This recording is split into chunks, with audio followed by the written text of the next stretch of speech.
Então, boa tarde a todos. Hoje é dia 26 de maio de 2022. Iniciaremos mais um encontro dos Seminários Integrados Atsaburu Massuda. E acho que o Massuda não está na sala ainda, não sei se ele vai conseguir entrar, mas é com muito prazer que a gente apresenta o professor Marcelo Borges Rocha, que é docente permanente do nosso programa, mas, na verdade, muitos de vocês talvez não saibam detalhes, né, sobre a formação do Marcelo e as contribuições que ele vem fazendo em várias áreas, especialmente no campo da divulgação científica. Então, vou falar um pouquinho sobre o Marcelo aqui. Ele tem graduação em Ciências Biológicas pela UFRJ, tem mestrado em Educação em Ciências e Saúde pelo Instituto NUT, né? Vários de vocês conhecem, o Núcleo de Tecnologia Educacional para a Saúde da UFRJ. Ele tem doutorado em Ciências Biológicas na área de Zoologia também pela UFRJ. Ele fez pós-doutorado na área de Administração Pública na FGV, né? A Fundação Getúlio Vargas, e é professor associado no Centro Federal de Educação Tecnológica Celso Roque da Fonseca, o Cefet, né? Ele é docente em alguns programas de pós-graduação, então, no PPG em Ciência, Tecnologia e Educação, do Cefet, Educação em Ciências e Saúde no Instituto NUTES, e é docente também no mestrado profissional em Educação, Gestão, Difusão e Biociências aqui no IBQM. No programa, especificamente, o Marcelo coordena o núcleo de mídias sociais, então tem toda uma dinâmica ali que ele organiza muito bem, né, com o grupo que também inclui a nossa egressa Tatiana e também o Fábio, que é do programa Química Biológica, então participa com o Marcelo também no núcleo, então a gente trabalha junto, né, nas divulgações dos trabalhos e atividades também do programa. Além dessa atividade no mestrado profissional, o Marcelo também coordena a disciplina de desenvolvimento de projeto e ele coordena um grupo de pesquisa, né, que trabalha no Laboratório de Divulgação Científica e Ensino de Ciências, o LabDEC, no Cefet. Marcelo tem experiência também em editoração, ele é chefe da divisão de editoração na revista Tecnologia e Cultura, também tem experiência em avaliação no INEP, né, no MEC, para o credenciamento e recredenciamento de cursos superiores no Brasil. Também tem experiência na área de taxonomia, biologia molecular, ambiente e, como eu havia comentado, divulgação científica com vários projetos, orientações na área de ensino, pesquisa e extensão, nesse campo específico de divulgação científica e popularização da ciência. O Marcelo é bolsista de produtividade em pesquisa do CNPq e também é cientista do nosso estado, né, pela FAPERJ. Então, Marcelo, muito obrigada por estar conosco, é uma honra, né, te ouvir, e também acho que é bem legal os alunos que ainda não conhecem seu trabalho conhecerem um pouquinho mais hoje, tá bom? Isso, Sônia, obrigado. Vocês me ouvem bem? Tranquilo? Então, obrigado, Sônia, obrigado, Isabela. É muito bom rever e ver novas pessoas aqui, né, ainda nesse modelo remoto, mas que, de certa forma, diminui um pouco esse distanciamento entre nós, né, aqui ver alunos egressos do programa, alunos que foram, né, de disciplinas que eu já ministrei no programa, alunos de outros programas, amigos, enfim.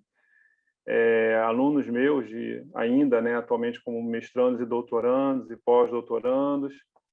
Então, fico muito feliz, né? Eu acho que é um seminário tão importante, o Massuda, que é uma pessoa um ícone, né, na pesquisa, né, no Brasil e fora do Brasil. Então, fico muito emocionado, né? Desde a criação dos seminários em homenagem ao Massuda, com o nome dele, mas, sobretudo, pela importância, né, desse espaço de falar sobre ciência, não é? Trazer diversos olhares sobre assuntos científicos. Então, eu fiquei muito honrado pelo convite de vocês duas, da coordenação. Eu começo, né? Vou compartilhar minha tela já, onde eu apresento de onde eu falo. Então, muito do que eu ia falar de onde eu falo, a Sônia já apresentou de maneira brilhante, né? E eu acho que é importante a gente conhecer os nossos interlocutores, E vamos ainda, ao longo da nossa fala, que vão ser momentos de provocações, né? Não tem nenhum tipo de... o professor Massuda entrando aí agora. Então, estávamos falando do senhor, né? Da minha alegria de estar aqui hoje no seminário, né? Falando sobre um tema que, na verdade, é muito atual, mas que já acontece há algum tempo. E, como eu estava falando, vai ser uma fala de provocações, de reflexões, né, enquanto cidadãos, enquanto professores, enquanto pesquisadores em formação, né? E aí eu vou, então, compartilhar minha tela. Peço só um minutinho, por gentileza. Vocês já conseguem vê-la? Sim. Sim? Obrigado, Massuda. Então, quando a Sônia e a Isabela me convidaram, né, eu fiquei pensando qual tema trazer, né, dentro do que eu trabalho, né, dentro das várias vertentes da divulgação científica. A gente vem desenvolvendo pesquisa no laboratório já há algum tempo. E aí eu pensei muito num tema que, não só por ser atual, mas, sobretudo, pela importância dele, né, para a formação de todos nós, como eu falei, como cidadãos, como professores da educação básica, do ensino superior, da pós, e, sobretudo, como pesquisadores em formação que somos. Aí eu pensei no tema divulgação científica em tempos de redes sociais. Como fazer? Né, a gente tem ouvido falar muito, assim, várias ocasiões, né, inclusive na banca de uma aluna minha de qualificação semana passada, né, do NUTES, trabalhando sobre um tema específico, vou falar um pouquinho mais adiante. Um dos avaliadores, né, do trabalho falou assim: nossa, esse trabalho me fez refletir se eu estou ganhando, né, estou levando tanto esforço para publicar meus artigos em periódicos, em capítulos de livro, e eu tenho me dedicado muito pouco às redes sociais. Será que eu também não teria que estar, como cientista e professor, pensar mais um pouco nessa divulgação em outros espaços, porque, na verdade, lá não é divulgação científica, fica ali um grupo seleto que tem acesso a esse material, e ele até falou assim: a partir de agora eu vou começar a querer pensar nessa possibilidade. Isso tem sido uma fala bastante recorrente, né? Inclusive eu, como bolsista do CNPq, eu acabo avaliando vários projetos, né, durante o ano, e tem sido assim bem representativo, né, a procura por professores, pesquisadores, inclusive de outras áreas, né, até das ciências hard e tal, pensando na divulgação científica e, sobretudo, hoje, com o espaço, o crescimento. Aí vou trazer alguns dados atuais para vocês sobre a expansão das redes sociais. Eu provoquei o como fazer, né, na verdade, mas não tem aqui hoje uma receita de bolo, nem é minha intenção fazer isso. Tenho o privilégio aqui, a Tatiana, como a Sônia mencionou, a egressa do programa, trabalha conosco na divulgação científica dentro da rede social Instagram do programa e foi me orientando. Nós fizemos, inclusive, um manual, né? A Tatiana fez sobre a minha orientação, um manual para, não é ensinar, mas para orientar, inclusive, cientistas, né, que queiram começar a fazer, aprender a linguagem, as especificidades, o caminho para se tornar um divulgador da ciência. Então, eu acho que isso é um processo também que não é tão rápido, com uma fala minha de 1 hora, ou um pouco menos, ou um pouco mais, sairemos daqui sabendo como fazer na prática. Eu vou provocá-los a refletir sobre a importância de fazer mais do que ensinar como fazer de verdade, né? E aí, deve estar com algum delay, eu já passei aqui, só um minutinho. Foi para vocês, não? Agora foi. E aí, como a Sônia já me apresentou, vou pular um pouco, vou falar bem rapidamente, né? Eu sempre começo as minhas falas situando, né, de onde eu falo. Então, a minha trajetória está exposta aí, né? Eu acho que a gente tem trabalhado ao longo dos anos. A divulgação científica chega para mim como um campo de pesquisa, não como uma perna, uma extensão de alguma coisa, mas como um campo, uma área do conhecimento no mestrado, quando eu tive o privilégio de conhecê-la, quando eu iniciei meu mestrado no NUTES, né? Logo após a minha graduação em biologia na UFRJ. E desde então eu tenho me dedicado, tenho agora hoje desenvolvido pesquisa e coordeno o Laboratório de Divulgação Científica e Ensino de Ciências, que também tem uma vertente de pesquisas voltadas para a área ambiental, que eu leciono num curso de engenharia ambiental, oriento também dissertações e teses com essa vertente ambiental. Então, a divulgação científica ela vem se constituindo na minha vida como um campo desde o início do mestrado, né? E aí a gente hoje transforma isso num espaço de discussão, de reflexão e de construção do conhecimento. E como o nosso foco, de fato, é discutir, né, as redes sociais, a internet, esse espaço que se constituiu já há algumas décadas, né, com a pandemia, eu tenho certeza, a gente vem fazendo alguns trabalhos, inclusive, no laboratório de análise de redes sociais, de pesquisas sobre... Cresceu muito nos últimos 2 anos. Mas não é um assunto tão jovem como a gente pensa, né? Já tem aí algumas décadas de discussões, quando se cria o termo cybercultura, o termo cyberespaço, alguns falam ciberespaço mesmo, para respeitar a questão da linguagem. Então, na verdade, a cybercultura, ela é, na verdade, um espaço também sociocultural, onde ali emergem diversas questões no âmbito social, científico, né, político, moral, ético, tecnológico, né? A gente tem discutido até, isso emerge também na fala, na banca dessa minha aluna semana retrasada, a gente entende esse espaço como uma arena, de fato, né? Uma arena de disputa também de poder, de poder no sentido de ter, assim, quem tem acesso, quem se coloca, quem está colocando conteúdo, como é que é essa discussão acerca do que é postado nessas redes. Então, na verdade, criou-se uma comunidade de comunicação que, claro, ganha muita velocidade com a questão dos avanços tecnológicos. Então, esse cyberespaço, que para alguns também, né, podemos chamar como rede, né, é uma forma nova de comunicação que a gente tem que saber lidar com, e o interessante é que a gente está revertendo isso como um campo de pesquisa, né? Entender o que acontece nesses espaços torna-se hoje fundamental, inclusive no processo de produção e de divulgação do conhecimento. Então, um breve histórico, né? Não sei se vocês estão a par dessas nomenclaturas, o Web 1.0, ela já aparece na década de 90, né? Mais precisamente em 1995, quando ali era basicamente um espaço para informar, as pessoas postavam assuntos, as pessoas tinham acesso para ler, mas eram espaços pouco interativos, né? As informações eram muito estáticas, você era um mero receptor de informação. No início dos anos 2000, com a chegada da Web 2.0, esse processo torna-se muito mais colaborativo, né? Então já se compartilha, já se discute temas de maneira colaborativa, cresce a questão dos aplicativos web, né? Surgem, então, comunidades como blogs, fóruns e as próprias redes sociais nesse universo da Web 2.0.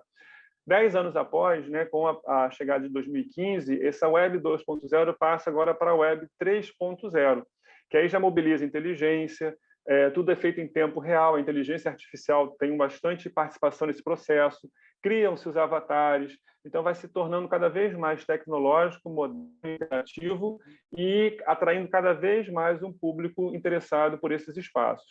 Hoje, já falando em Web 5.0, a gente tem a Web 4.0, que aí a inteligência artificial ganha muito mais força, a robótica ganha espaço nesse momento, né, dos anos 2015 para cá. Os algoritmos estão discutidos hoje, inclusive em estudos relacionados a racismo, né, estrutural, a questões de gênero. Então, todas essas nomenclaturas tomam força a partir da Web 4.0. E aí, consequentemente, as conexões acabam ficando expandidas. Mas, de fato, né, o que são as redes sociais, que é o assunto que nos interessa aqui?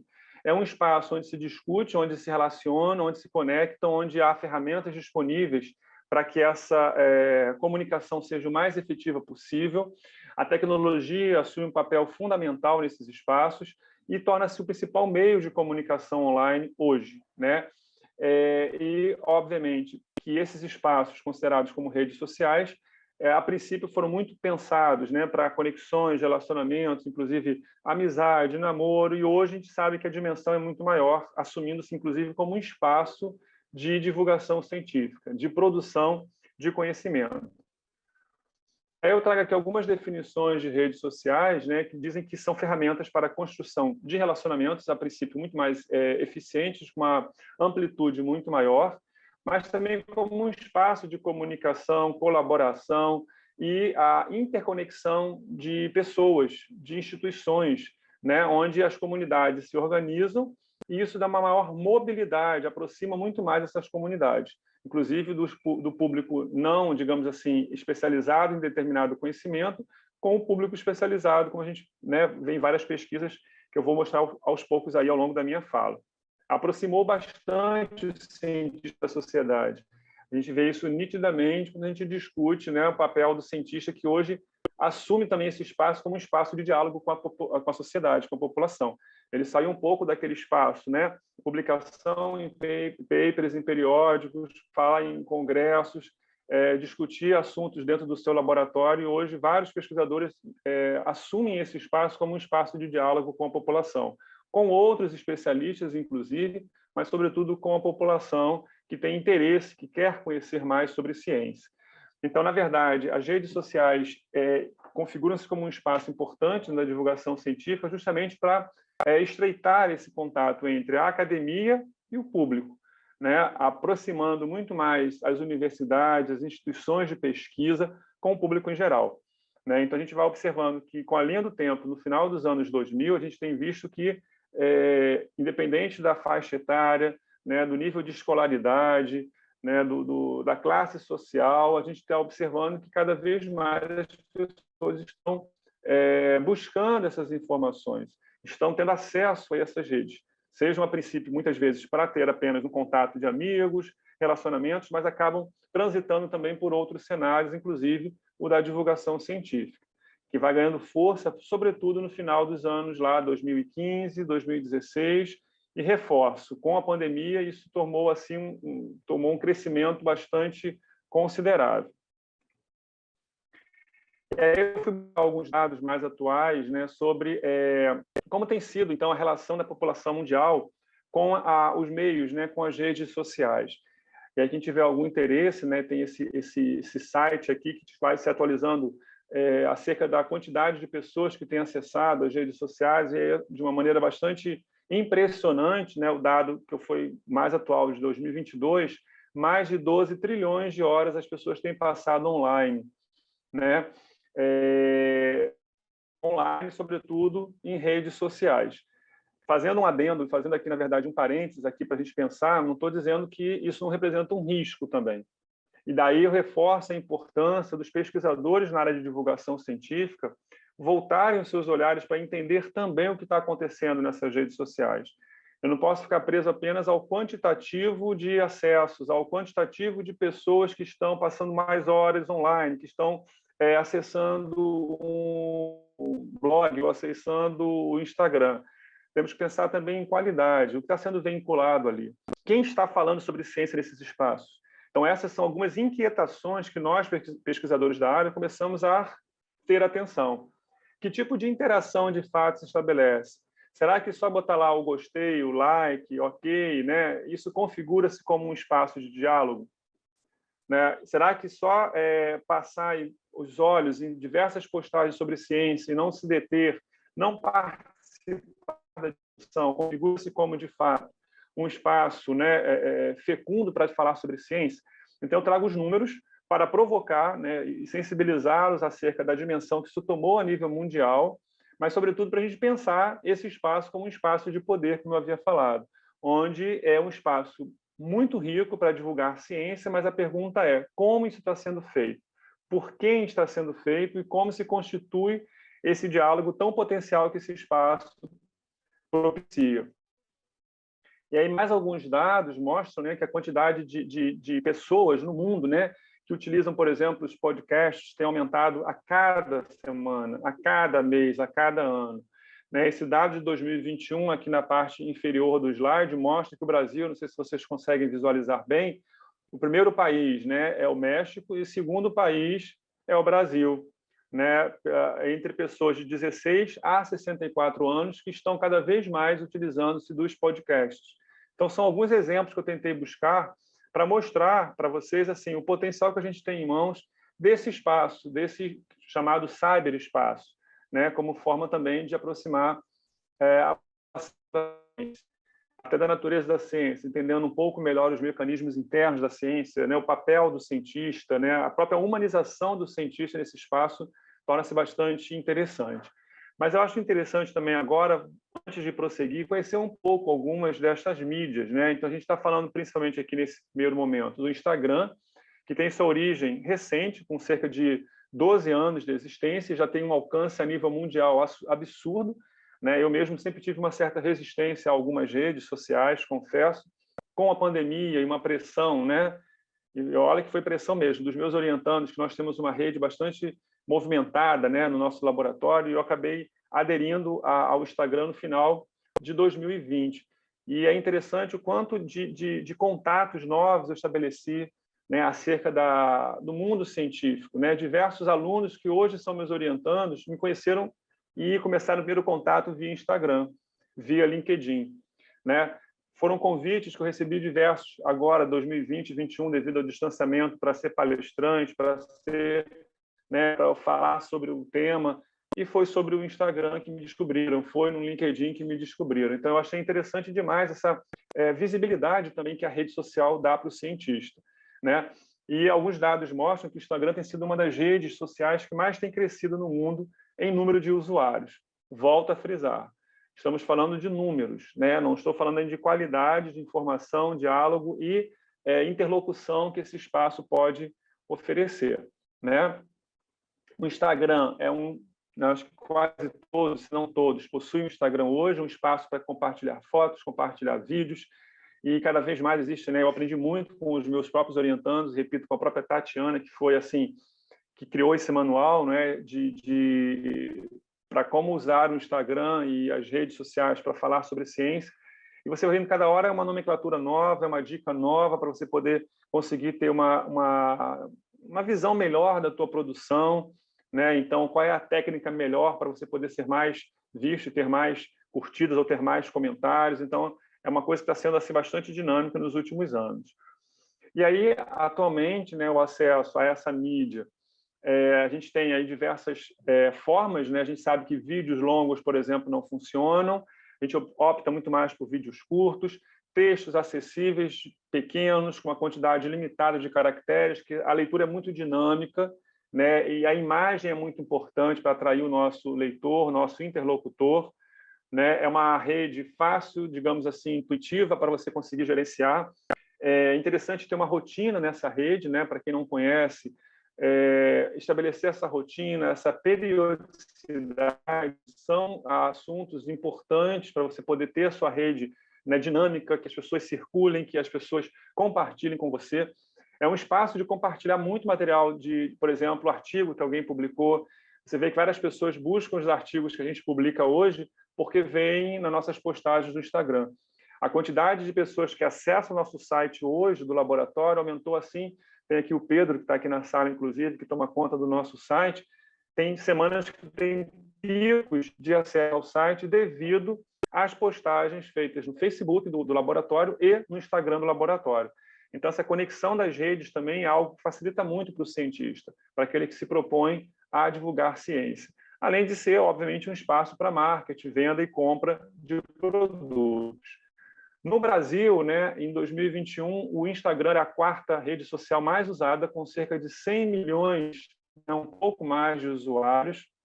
E aí, como eu falei anteriormente, isso cresceu demais com a pandemia, onde nós saímos de 30 milhões no início da pandemia para 110 milhões em meados de 2021. Ou seja, um valor quase 4 vezes maior devido, obviamente, ao confinamento. As instituições tiveram que se repensar a sua prática. Quantos museus passaram, né, fecharam as portas, utilizaram-se desses espaços para divulgar, para manter-se vivo.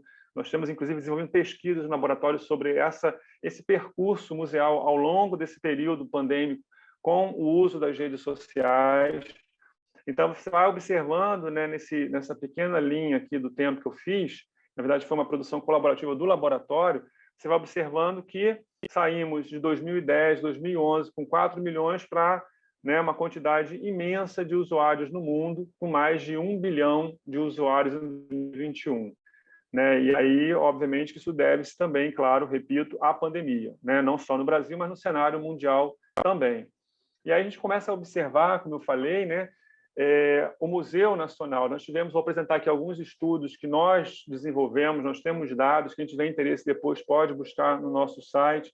Nós fizemos pesquisas sobre o Museu Nacional, inclusive daí saiu a dissertação da Júlia, né, onde a gente fez uma análise do museu pós-incêndio, pegando o período pandêmico também. Né? Como é que as pessoas do museu repensaram a sua prática de divulgação num momento que não tinham mais espaço físico por causa do incêndio? como é que as pessoas tiveram acesso às práticas educativas e de divulgação do museu no momento que não tinha mais, né, as portas abertas. Então, daí surgiu uma série de inquietações, surgiram diversas inquietações, e a gente utilizou-se, inclusive, de um referencial que para nós foi também inovador. Quem tiver interesse, repito, pode depois nos contactar, que é a etnografia, né? Diferentemente da etnografia, que estuda em loco, os grupos sociais, como a etnobiologia, a etnozoologia, a gente tem a etnografia, a netnografia, é entender a interação que se dá, como se dá nos espaços. Então, nós fizemos alguns estudos, né, não só do Museu Nacional, pegamos também trabalhos no Museu da Vida, da Fiocruz, né, no Observatório Nacional, até foi a dissertação, né, o TCM da Tatiana, fizemos trabalho no Centro Cultural da Light, no Museu do Amanhã, que está saindo uma tese, inclusive, do meu aluno aqui, o Pedro. Então, a gente está tentando justamente entender como os museus, espaços não formais de ensino e de divulgação científica se configuraram diante dessa questão do crescimento do Instagram, do Facebook e de outras redes sociais. Né? Aqui eu trago o exemplo, né, do Observatório Nacional, que foi a pesquisa desenvolvida pela Tatiana, onde a gente teve um trabalho, assim, uma surpresa muito interessante, muito gratificante, né? A quantidade de pessoas que interagiram, né, discutindo assuntos relacionados à astronomia, astrofísica, né, e quantos pesquisadores do Observatório Nacional se colocaram lá, né, se deram realmente as caras, literalmente se humanizaram para a população, conversando, dialogando, tirando dúvidas. Isso talvez sem a rede social ficaria um pouco mais difícil, né, esse diálogo com a população. Um outro grupo, né, de rede que a gente tem trabalhado bastante no laboratório, inclusive, né, como a Sônia falou, eu sou bolsista pela FAPERJ, como um programa Jovem Cientista, sou bolsista CNPq, produtividade. O que me levou a conseguir esses editais foi o projeto, um grande projeto que a gente vem desenvolvendo desde 2019 com os blogs, né? Interessante destacar que aí fala-se muito do Instagram, Facebook, Twitter, TikTok, LinkedIn, WhatsApp, entre outros mais, digamos assim, modernos. Muitos falam, mas o blog está ultrapassado. A gente tem descoberto tantas coisas interessantes com as dissertações e teses que estão em desenvolvimento, que o blog está cada vez mais atual e precisa estar, né? Eu acho que o blog tem mostrado um potencial assim, enorme, né? Não só para fins de divulgação da ciência, mas também para fins e práticas educativas, né? Então, a gente define blog, a gente assume como definição de blog, né? É uma página que precisa ser atualizada frequentemente, que mantém essa comunicação informal, né, entre o autor do blog, o criador do blog e a sua audiência, o seu público. Né? O termo weblog foi utilizado lá no final dos anos 90, né? Pela primeira vez surge esse termo, e você vê que foi, então, né, modificando a sua cara, as suas especificidades, as suas características para chegar ao blog que a gente conhece hoje. Né? Então, diversos blogs, como Flores afirma, né, diversos blogs, páginas de Facebook, canais do YouTube, acabam circulando, né, e configurando-se até como importantes espaços nesse chamado cyberespaço. Né? Agora a gente vai passar a chamar de arena, né, de disputa, arena cibernética, enfim, um espaço onde as pessoas estão dialogando. Né? Outros autores observam que a importância da autoria, né, de quem está escrevendo, quem é o criador desse blog, quem alimenta esse blog, também como uma forma de estabelecer esse diálogo tão falado por Bakhtin, não sei se alguns aqui conhecem, né, um pouco de Bakhtin, que é o espaço para se fazer o diálogo acontecer. E os blogs ainda têm esse potencial. É um espaço de interações textuais discursivas, onde se constroem redes colaborativas, não é? Onde você pode fazer associações, hiperlinks com outras áreas, com outros textos, com outras linguagens. Você vai ter o que a gente chama de blogosfera, que é onde esses blogs, né, de forma geral, acabam sendo encontrados, onde você vai encontrar uma diversidade, né, de informações pessoais, coletivas, instrutivas, opinativas, vendas, falando de assuntos da temática científica, mas também de outras temáticas que vão além da temática científica, com uma diversidade de materiais, né, de recursos de linguagem, como vídeos, notícias, enfim. Né? Então, é um espaço bastante dinâmico que muitos cientistas e muitos, inclusive, periódicos de impacto internacional, laboratórios, enfim, estão ainda utilizando e alimentando seus blogs. Né? E aí a gente tem esses blogs de ciência, sobretudo, no nosso caso aqui, a gente analisa os blogs de ciência, não outros tipos de blog, mas como um espaço, né, de troca de informações científicas e que podem facilitar esse processo de aproximação, como eu havia falado, entre o público e a ciência, né? Então, nós temos no Brasil a blogosfera, né? A gente tem diversos locais, a gente trabalha muito com o anel de mídias, inclusive o Alberto está aqui presente, que é mestrando do programa, né? E está trabalhando com blogs nesse domínio, então a gente está investigando, por exemplo, quem são esses autores, se são jornalistas, se são professores, são profissionais ligados à ciência, são associações interessadas e pessoas sobre ciência. Como é que se dá esse espaço, né, de diálogo tão efervescente? Né? O que a gente observou até aqui com alguns estudos, que alguns blogs ficaram desatualizados de fato, né? Alguns postaram até 2019. Então, por exemplo, esses blogs que estão desde 2019, 2020, sem postagem, por exemplo, a gente acaba não considerando nossa análise, a gente está pegando mais os blogs que se mantêm atualizados, né? Os blogs que estão, de fato, suscitando questões, trazendo para o público algum assunto, algum tema que vá, né, enfim, despertar esse interesse. Tá? Então, a gente destaca que o blog foi a primeira mídia social, de fato, né, para dar esse suporte de interação, lá nos anos 90 já. Né? O Word vem com uma imagem muito mais, digamos assim, simples, muito mais fácil até através do WordPress, né? E uma visibilidade muito grande, né, nos anos 2000, com um alcance maior do que 15 milhões de blogs somente em um ano, 2014. Então, observem que ele vinha numa crescente, numa expansão assim considerável, que, claro, com a vinda, né, com o crescimento das outras mídias, das outras redes sociais, acaba diminuindo um pouco essa expansão que os blogs teve a nível mundial. Tá?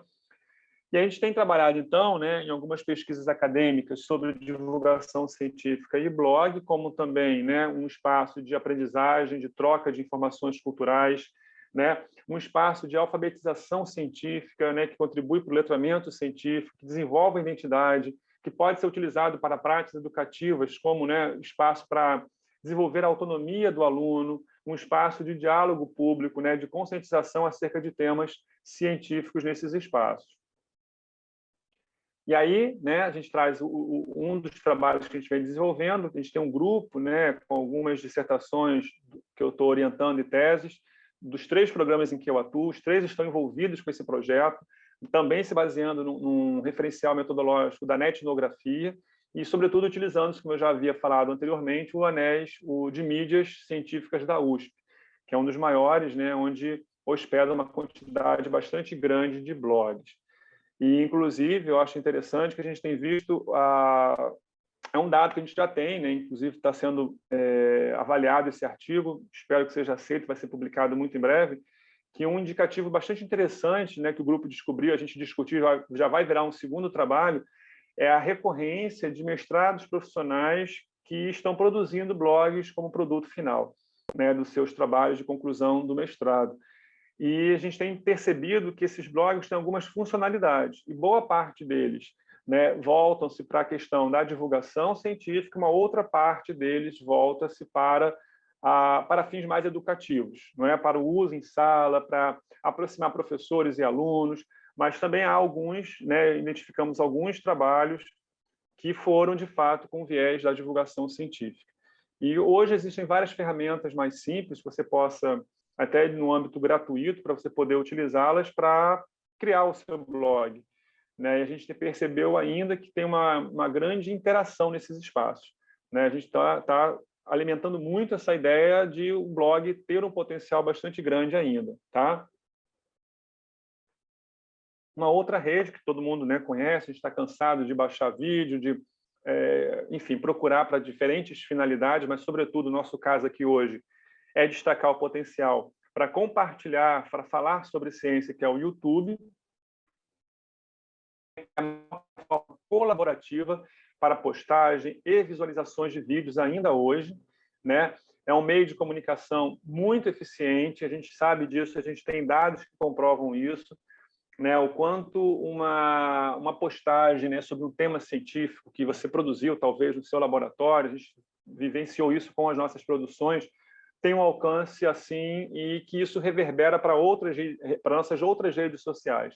Então, a gente tem lá uma conexão entre nossas redes sociais e uma comunica-se com a outra. A gente vê que uma postagem, por exemplo, de um vídeo produzido pelo laboratório no YouTube, reverbera para as outras redes sociais. Nosso site tem um alcance maior, o Facebook, o Instagram, né? Isso é interessante, porque eles estão, de fato, interligados.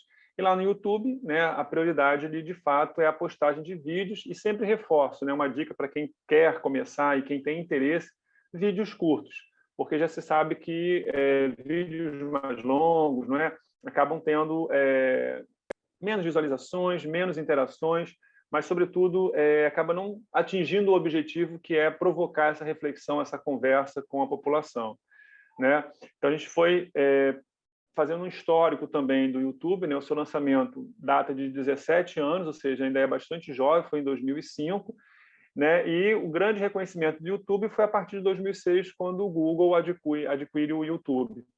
Então, aí foi um grande crescimento mesmo de popularidade, né? A repaginada que ele sofreu, isso foi repercutindo no seu alcance a nível mundial, né?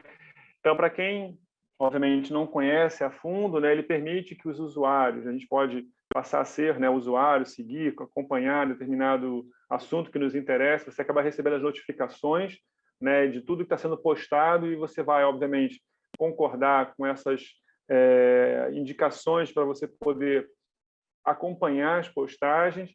Você pode adicionar o que você, de fato, mais gosta, mais te interessa na sua aba de favoritos. E você vai criando também, aqui pensando no papel do docente, pensando no papel do pesquisador, você vai criando também uma biblioteca sua de material que você possa usar o mais breve possível. Eu, particularmente, eu dou aula na graduação, eu já usei diversos, nesses últimos 2 anos, com a pandemia, sobretudo, né? Foi muito importante o material disponível no YouTube para as aulas de remoto, né? Tinha bastante material, óbvio, aquela que eu falei no começo. É um perigo porque você tem uma quantidade imensa, mas a qualidade a gente sabe que às vezes fica um pouco prejudicada. Aí cabe a nós, né, que vai estar utilizando para fins de divulgação ou para fins educativos, filtrar e, de fato, escolher o que é fidedigno, o que é melhor. Mas, assim, ajudou bastante nas aulas, no momento remoto, né, trazendo material bastante rico, atual, onde os alunos poderiam interagir, conversar, né, e despertar até até mais o interesse mesmo, né, pelo tema que está sendo discutido na aula. Então, o YouTube tem um potencial muito grande, material de primeira qualidade, de material de importantes pesquisadores no mundo inteiro, que acaba sendo um espaço para diálogo também, não é, para essa conversa. Então, observem que alguns dados, né, mostram que no mundo havia, em cerca, né, de 2021, 2 bilhões de usuários, ou seja, a segunda plataforma mais usada, sendo no Brasil a primeira com mais de 125 milhões de usuários. Então, observem como o YouTube também tem, né, uma grande entrada, né, na sociedade brasileira e no mundo como um todo. E aí, só para simplificar, né, e mostrar alguns exemplos, né, do que a gente vem fazendo, inclusive, no laboratório, foi interessante nesse momento pandêmico, como eu já havia falado, né, a gente sentiu também essa necessidade de encontrar, de falar com as pessoas, de produzir conhecimento, levar esse conhecimento para um público maior, não só para professores, mas para o público. A gente recebe um feedback interessantíssimo de professores do Brasil, das diferentes regiões, de pessoas que são pais e mães, que gostam de falar sobre ciência com seus filhos, enfim, de diversas áreas de formação. Então, a gente utilizou bastante o YouTube com produção de séries, como a produção, né, do material que o Pedro foi responsável, o professor do século XXI, falando sobre tecnologia na sala de aula. Foi um sucesso a quantidade de episódios que nós temos disponível, quem tiver interesse em conhecer. Produzimos material, né, de divulgação no formato de e-book, e nós utilizamos esse recurso para divulgar através de pequenos vídeos tudo que a gente vem fazendo. Finalizamos agora, em 2022, uma coletânea de vídeos sobre uma temática específica ambiental, que é a compostagem, para fins de divulgação em pequenos vídeos de 5, 4 minutos no máximo. Então, observe quanto a gente consegue estabelecer o diálogo. A gente tem um feedback que é mais interessante. Quantas pessoas que, talvez alguns estejam até aqui na sala, né? Por que vocês não poderiam ter feito assim? Até dar sugestões mesmo, é algo assim coletivamente construído. Não, na próxima, vocês poderiam pensar essa posição da câmera, você poderia pensar porque, na verdade, a gente também está exposto para receber esse tipo de, né, parceria. Então, além das lives, que nós fizemos diversas, aqui foi com o nosso querido Chassot, né, um dos grandes autores na área da alfabetização científica. Então, foi um espaço mesmo que a gente traz o pesquisador para conversar com todos, inclusive com um público que não é, né, cientista. E, analisando aqui, a gente traz aqui algumas coisas, né, relacionadas ao nosso laboratório. Quem tiver interesse de conhecer um pouco mais, esse é o nosso Instagram. Esse é o nosso canal no YouTube, né? E aí a gente, como eu falei, é um espaço onde você também tem que ter a sensibilidade e até mesmo a humildade de entender que essa produção ela é colaborativa. Então, nós, ao longo desses 2 anos e quase 2 anos e meio, né, a gente tem recebido muitas sugestões, críticas, praticamente todas muito construtivas, que a gente percebe, né, hoje, como um pesquisador na área da divulgação científica. Eu tenho, obviamente, uma equipe que colabora demais com esse processo. A gente tem os alunos de mestrado, doutorado envolvidos nesse processo. Com certeza, também eu aviso, não é uma coisa simples, onde uma pessoa sozinha consegue dar conta de manter atualizado, de manter, que dê conta de dialogar com a população. Tem postagens que a gente tem que ficar respondendo às pessoas, né, há vários dias, porque as pessoas precisam desse espaço para conversar. Né? Essa série que nós fizemos sobre compostagem, nossa, o que rendeu de pessoas falando, eu faço assim na minha casa, será que está certo? Então, a gente já partiu para uma oficina, nós fizemos um curso, né, aberto à população para falar sobre o tema, porque emergem situações que, talvez, se não fosse por meio das redes sociais, nós não teríamos esse feedback, não teríamos esse contato. E aí nós temos, né, aqui no grupo, eu tenho o grande privilégio de ter um grupo bastante antenado, especialista na área. A gente traz algumas dicas, que foi, inclusive, né, construída coletivamente também, né, onde a gente tem algumas ferramentas que a gente pode utilizar, se nós pudermos. Essa minha fala nunca é minha, né, a fala do laboratório, eu sempre me coloco como um grupo. Né, ninguém produz isso aqui sozinho. Então, muito do que é feito aqui é feito por eles, com a minha supervisão, com a minha orientação, com os meus pitacos enquanto responsável, mas assim, o que eu puder, né? A gente pensa de expandir mesmo para outros laboratórios, para professores. Então, aqui tem algumas sugestões de ferramentas que podem ajudar nesse processo de divulgação, como o Bitable, que faz vídeos curtos, não sei se vocês conhecem, né? Se alguém tiver depois interesse, entre em contato comigo, a gente pode compartilhar via Sônia, via Isabela esse material, que é muito fácil fazer, intuitivo, vídeos curtos com animações, você bota a imagem, você anima, você põe o som, você inclui o texto, né? Então, é algo que é bem prático de ser feito e não precisa de uma grande, né, bagagem teórica para poder fazer. Temos o Pixton, enfim, diversos aplicativos e espaços que a gente pode utilizar para, né, investir nesse processo de divulgação científica nas redes sociais. O Nearpod, o Flipgrid, então são algumas outras ferramentas também interessantíssimas, gratuitas em sua grande totalidade, se não todas, a maioria delas é gratuita, o acesso é totalmente gratuito, onde você vai apenas fazer um cadastro, depois você começa a brincar, você vai se aperfeiçoando, você vai produzindo material de divulgação, com animação, lúdico, interessante, que vai instigar o teu interlocutor. Né, que ele queira ver até o final, ele queira depois discutir com você, ele queira opinar sobre o que você está colocando, e aí se estabelece essa interlocução. E aí, só para ratificar um pouco do que eu falei no começo, esse espaço de arena, porque nesse espaço, de fato, é um espaço de arena, não uma arena que a gente pensa de luta, para um se degladiar contra o outro, mas um espaço de arena de conversa. Então, quando eu falei que a gente posta algumas coisas, né, nas nossas redes sociais, e aparecem pessoas das diversas formações, das diversas partes do Brasil, querendo comentar conosco e querendo sugerir, isso é importante, né? Isso estabelece esse diálogo, esse crescimento para todos, para nós cientistas e para o público que está interagindo conosco.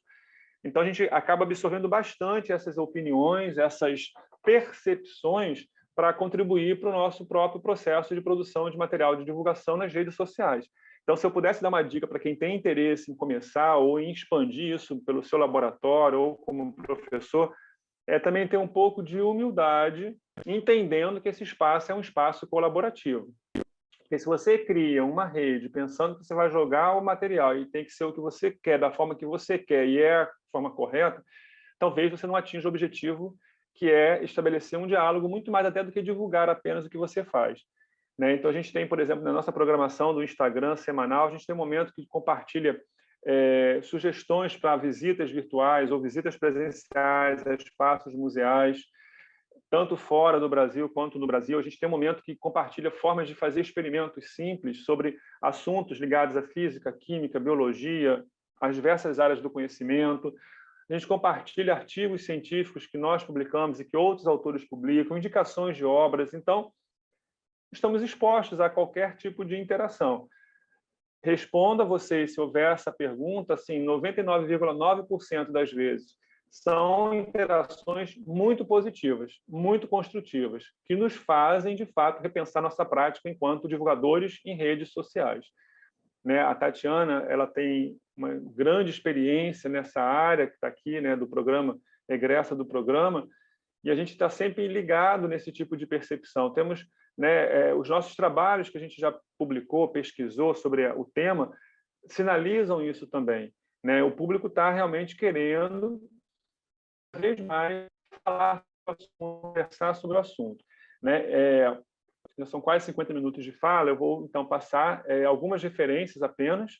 Né? Obviamente, como eu falei, se alguém tiver interesse, vou passar um contato meu, ou entre em contato, eu compartilho o material com a coordenação, com a Sônia, com a Isabela. Me conhecer, pode me pedir, enfim, por e-mail ou pelo próprio WhatsApp, tá? E aí eu compartilho com vocês mais alguns pontos que a gente possa conversar. Tem aqui meu Instagram. Vocês estão me ouvindo? Sim. Ah, não, que apareceu uma mensagem para mim que a conexão tinha sido interrompida. Mas, enfim. Então, não, aqui estava bom. Obrigado, Isa. Então, aqui é o meu Instagram, @prof.doutor.rocha, e aí embaixo as redes sociais que nós temos do laboratório, nosso site, não é?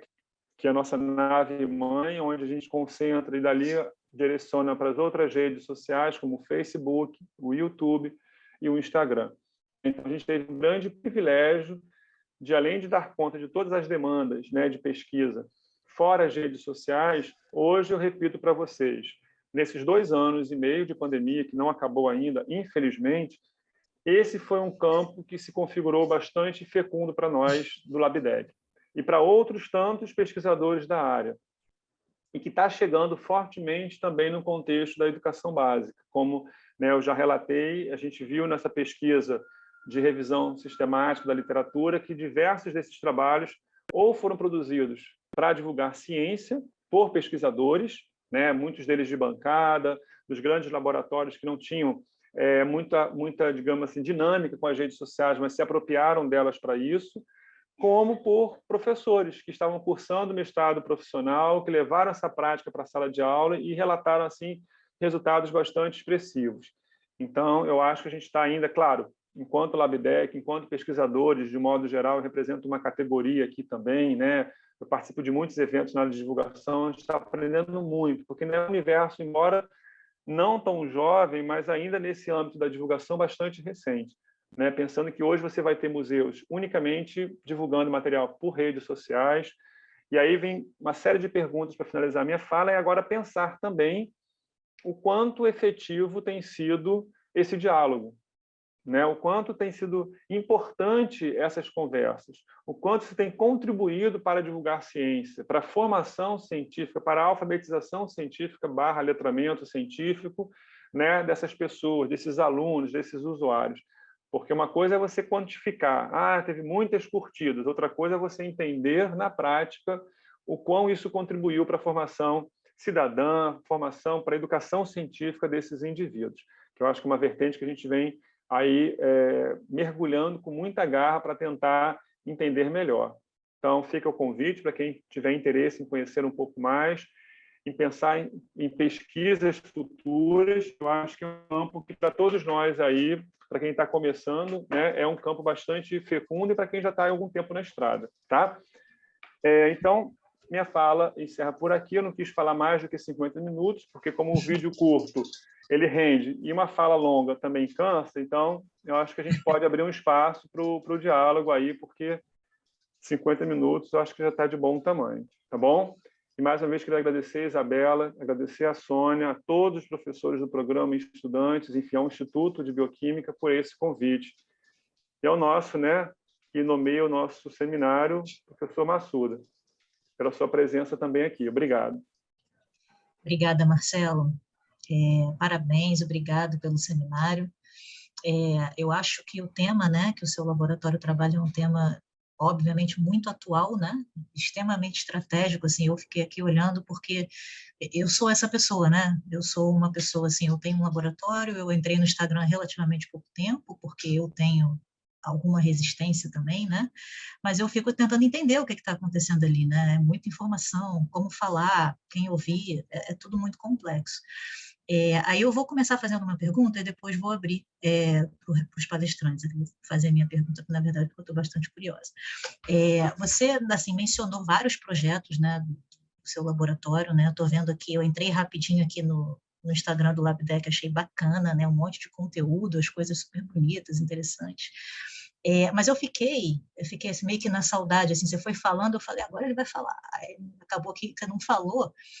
Objetivamente, né, você falou que mencionou que alguém fez um guia para fazer divulgação científica, né? Assim, a minha pergunta é a seguinte, Marcelo, no final das contas, tem um guideline, assim, tem algumas coisinhas pontuais que vocês conseguem dizer para alguém que não tem experiência no tema, para mim, por exemplo, um pesquisador que eu quero divulgar um pouco do trabalho que eu faço no meu laboratório. Como é que eu me viro no meio do caos do Instagram ali? Porque eu realmente não sei. Você consegue, assim, imagina que isso seja complexo, mas... Inclusive, Isabela, eu tenho visto suas postagens nos seus stories, tenho gostado muito daquela imagem, aquele azul maravilhoso, viu? Tá Suas vendo aí? postagens com seus alunos nos stories lá fazendo microscopia, tá vendo? Olha só, tá chegando lá. Estou começando, tem 2 meses isso aí, né? Mas o ponto é esse, eu queria fazer melhor. E você está me parecendo a pessoa que vai me dizer, faz isso, faz aquilo. Tem alguma coisa objetiva, assim? Então, eu acho para nos ajudar, né? Tem, Isabela, assim, é bastante difícil, a gente pode até pensar numa proposta de um desdobramento da nossa fala aqui, porque isso requer um tempo, né? Eu acho que, como eu falei, requer um conhecimento primeiro da rede que você está tentando trabalhar, né? Como eu falei, eu quero postar um vídeo, você sabe que isso não vai dar certo, porque o interlocutor que você tem ali naquele espaço, ele não tem tempo, não tem vontade, não tem interesse para ficar vendo um vídeo de 7, 10 minutos para você falar do seu tipo de pesquisa, para você apresentar o que um aluno seu, né, vi que você apresentou que foi uma menção honrosa de uma aluna sua de ser uma chamada, e eu estou postando os meus também na CIAC, e isso é uma forma das pessoas, poxa, a Isabela trabalha com isso, então qual é o contato que eu posso ter? Assim as pessoas me descobriram, com pequenas postagens. Acho que o primeiro caminho é você entender para que público você quer falar, porque no Instagram vai ter gente que está interessada em ver moda, vai ter gente que está interessada em querer te paquerar, tem gente que vai estar interessada em estabelecer uma amizade, e pessoas interessadas em falar de ciência. Eu acho que você tem que ter, assim, claramente, que público eu quero atingir. Eu quero fazer um perfil que atinja todos os públicos, que sejam... Você vai se perder no meio do caminho. Então, se o seu objetivo é postar coisas da sua vida pessoal, instigar sobre suas viagens, é uma coisa. Então, você vai fazer postagens para um público que gosta de ver viagens, conhecer sobre lugares e entender como, né, esses lugares são importantes para a tua formação cultural. Agora, se você quer criar, né, um espaço para interlocução científica, né, aí você tem que criar toda uma linguagem mesmo, né, códigos voltados para isso. Então, a primeira coisa é estabelecer para que público você quer, com que público você quer dialogar. Segundo, eu acho que uma coisa importante é você entender a periodicidade que isso tem que ter. Então, por exemplo, eu faço uma postagem hoje, vou fazer outra daqui a um mês. O teu perfil não vai ser praticamente visualizado, você não vai ter chamados seguidores, né? As pessoas vão estar te acompanhando. Então, as pessoas, quando começam a seguir a gente, elas acabam criando uma expectativa do que elas vão ter com as nossas postagens. Então, assim, uma coisa que a gente sempre faz, inclusive a Tatiana está aqui, a Sônia, né? Você acompanha um pouco, né, a nossa conversa lá no grupo, é essa rotina, estabelecer agendas. Olha, um dia vamos postar, até no pessoal, às terças e quintas. O que eu vou postar nas terças? Terça eu vou postar algo sobre a dinâmica do meu laboratório. Na quinta eu vou postar um pouco sobre os temas que eu trabalho, de maneira trazendo, inclusive, fala de outros cientistas no Brasil e fora dele. Então, eu acho que essa rotina é algo muito importante, né? E manter uma rotina que não seja uma vez por semana, porque isso se perde nessa dinâmica tão rápida que é a rede, especialmente no caso do Instagram. Então, primeiro é delimitar para que público você quer falar, com quem você quer dialogar. Segundo, estabelecer essa rotina, né? E tem as técnicas mais específicas. Por exemplo, botar os Reels, que são aqueles vídeos curtinhos com animação, que tem uma grande visualização. Você publica um videozinho daquele, em questão de 2 minutos, você tem 400 visualizações e já alguns comentários. Aí você pode me perguntar, Marcelo, mas o que isso representa na prática? Visualizações. Mas quantas dessas podem te procurar no privado, no direct, conversar? Isabela, poxa, sou aluno de IC, queria conhecer o teu laboratório, eu quero te convidar para uma palestra na universidade. Porque aí as pessoas que, de fato, se dialogam com você vão te procurar no direct, vão te procurar no privado. Então, eu acho que essas coisas, né? Os vídeos que se colocam, tem que ser vídeos curtos, de boa qualidade, com uma boa sonoridade, uma animação razoável que atrai esse espectador, as hashtags, né? Que aí tem não sei se você usa as hashtags, né? Que aí você vai fazendo hashtags, você vai criando comunidades que vão se vincular com a sua. E aí você vai botar uma postagem sobre bioquímica. Aí você vai colocando as hashtags que tenham a ver com bioquímica, em português, em inglês, ou algo muito similar, que as pessoas que seguem aquelas hashtags vão acessar a tua postagem. Você vai Como ampliando... é que eu faço um Reels? Desculpa te interromper só. Você falou o Reels com uma animação bem feita. E aí, para eu produzir uma animação bem feita, eu preciso de um profissional que saiba fazer isso. Não, no próprio celular, no próprio material do celular você consegue, tem as animações que você consegue fazer. Você vai, né, quando você vai postar o Reels pelo Instagram, né, no celular, te dá várias opções. Eu te confesso, eu aprendi a fazer, ainda não é bem feita como os meus orientandos fazem, estou longe mas já consegui brincar com algumas coisas, botando música, filtros, mexendo com... Nós conseguimos editar, inclusive, o vídeo pelo próprio celular quando você vai para a ferramenta. Entendi. Então, assim, você edita, ficou com ruído no fundo, você coloca uma musiquinha de fundo que vai, né, cobrir aquele som para não atrapalhar a sonoridade do teu vídeo. Então, assim, não precisa ser um especialista, né? Claro que tem alguns que são top, né? Aí já são influencers, aí tem uma equipe que faz coisas mirabolantes, de outro mundo, muito bonitas e tal, mas aí tem gente que tem equipe que assessora, né, para ter uma coisa mais profissional no nível de ganhar investimento, né, patrocinador, que não é o nosso caso. Eu acho que não é o meu, não é o seu, eu acho que não é de nenhum que está aqui, né? Legal. Então, assim, e aí até a gente pode depois, né, pela tua fala, Isabela, acho que ela já saiu daqui, infelizmente ela tinha um compromisso, eu sou, assim, fã da Tatiana, tá aqui, na sala, né, eu sou fã de carteirinha dela, ela sabe disso, e o material que ela produziu foi, de fato, um manual, assim, começa com beabá, para quem não conhece, não sabe como usar, e vai chegar a um ponto que você fala, caramba, se você colocar em prática aquele manual, o que aquele passo a passo te dá, você vai fazer uma boa, digamos assim, uma boa postagem, uma boa dinâmica na tua rede social. Mas acho que algumas coisas básicas são essas, né? Escolher bem o teu interlocutor, a periodicidade, né, a seleção de material. Não é você que vou querer divulgar um artigo meu, botar o artigo na íntegra. Bota só, faz um recorte, aí bota um direct para onde ele vai poder te direcionar. Quantas pessoas vêm lá? Mas eu queria ler esse artigo na íntegra. Eu já vou lá e direciono para o artigo, né, no privado, enfim, porque são coisas muito imediatistas, muito curtas e rápidas, né?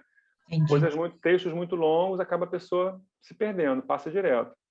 Eu vou ler avidamente o manual da Tatiana. Você vai amar, Isabela, você vai amar. Eu vou sair daqui, vou ler lá, vai ver, vou seguir tudo.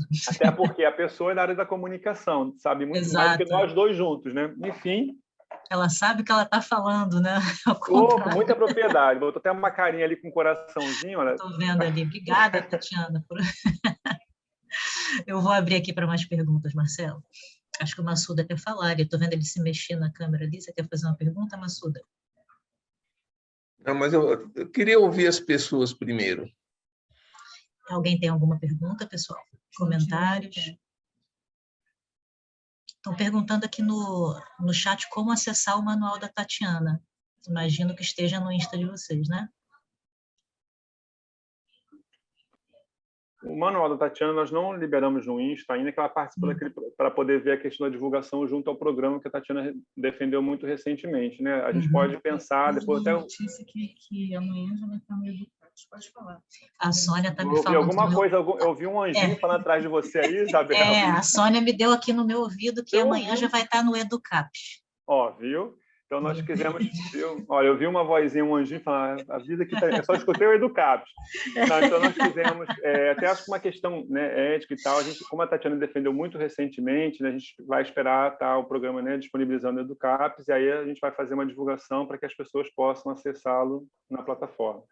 Legal. Então, se a Sônia nos deu essa notícia em primeira mão, viu, Tati, a gente já pode depois trabalhar para divulgar nas redes sociais, tanto do programa, né, do próprio programa, como lá do LabDeck. Legal. Obrigado, Sônia. Obrigado, Isa. Não tenho pergunta.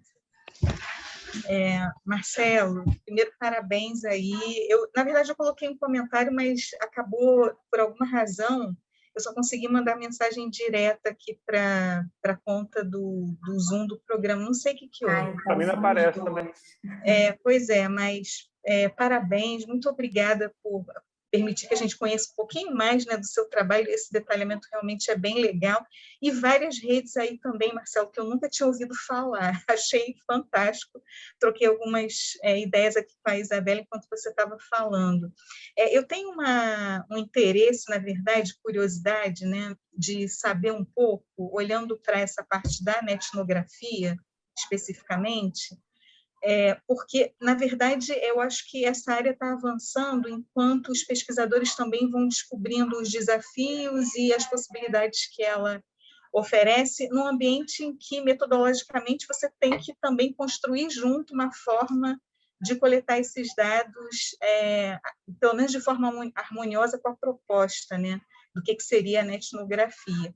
Então, queria ouvir um pouquinho de você, no que vocês têm acompanhado das publicações nessa área, o que você considera mais complicado, mais desafiador para os pesquisadores que querem desenvolver trabalhos usando a etnografia?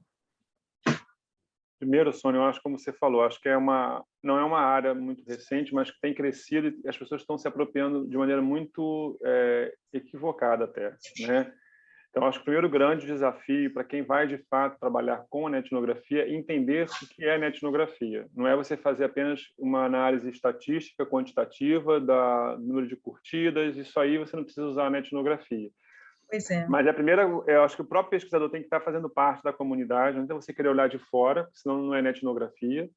Então, se eu quero analisar o Instagram da Sônia como pesquisadora e não sou seu seguidor, por exemplo, não interajo com você, eu não posso fazer uma análise etnográfica de algo que eu não estou fazendo parte da comunidade. Então, o interessante é que você, até antes de fazer o estudo etnográfico, você já faça parte da comunidade, você já entenda como é a logística da comunidade, como se dá a interação, se é que se dá a interação nessa comunidade.